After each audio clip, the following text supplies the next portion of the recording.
اشرف غني وايي جنګ سالارانو جګړو او ناامنۍ د منابعو د موندنې او سپړنې په برخه کې خنډونه جوړول. سلام ستړي مشئ پام وکړئ د یاران ټي وي یوټیوب چینل څخه تازه او مهم خبر ته. د افغانستان پخوانی ولسمشر محمد اشرف غني د طبیعي زیرمو په اړه په یو پوډکاسټ کې ویلي چې جنګ سالاران جګړه ناامني او د بشري ظرفیت نشتوالي د منابعو د موندنې او څېړنې کار کې خنډونه جوړول. ډاکټر محمد اشرف غني د یادو مواردو ترڅنګ ټرانسپورټ هم یو له دغو خنډونو څخه یاد کړی او ویلي دي چې معدن درانه دي او درانه شیان ټرانسپورټي سیسټمونو ته اړتیا لري. بلا دینه چې افغانستان د ریل پټلۍ باندې پانګونه واچوي، د ریل پټلۍ په ګډه له ګاونډیو هیوادو سره جوړه کړي، دغه ستونزه نه حل کیږي. ښاغلي غني دې ته په اشارې سره چې د کانونو د څېړنې لپاره برېښنا هم اړینه ده ویلي ځمکه، اوبه او امنیت هم د منابعو د موندنې او څېړنې لپاره مهم دي. جنګ سالاران راغلل چې لویې دښتې یې تر خېټو لاندې واچولې، دولتي املاک یې ونیول. د جمهوریت په وخت کې دا جنګ سالاران وو چې ناامني یې جوړوله او خپل افراد یې استخدامول.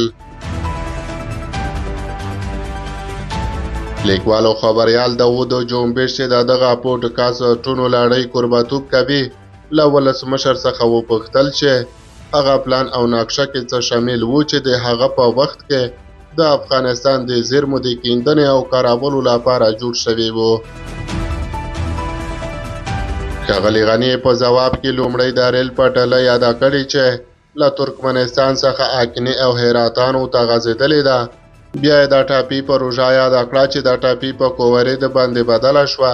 دوریمه یې د ځمکې مدیریتو لپاره د ارضي ادارې جوړول او بیا یې د ښار جوړونې وزارت سره یوځای کېدل یاد کړي دي.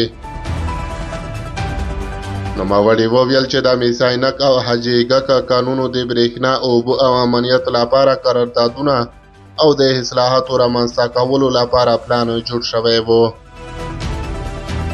ښاغلي اشرف غني په دې اړه وویل د وطن د یو سپین ږیري او خدمتګار په توګه زما وظیفه دا وه چې د هر کار لپاره بنسټ کېږدم او داسې تهداب کېږدم چې د افغانستان راتلونکی خوندي کړي او په ډېرو سختو شرایطو کې مې هیلې له لاسه ورنه کړې. په امیدونو مې پانګونه وکړه. هغه زیاتوي چې اړینه خبره دا ده چې افغانان په دې باوري شول چې موږ راتلونکی لرلی شو، د سوکالۍ پر لوري تللی شو او ځان مدیریت کولی شو.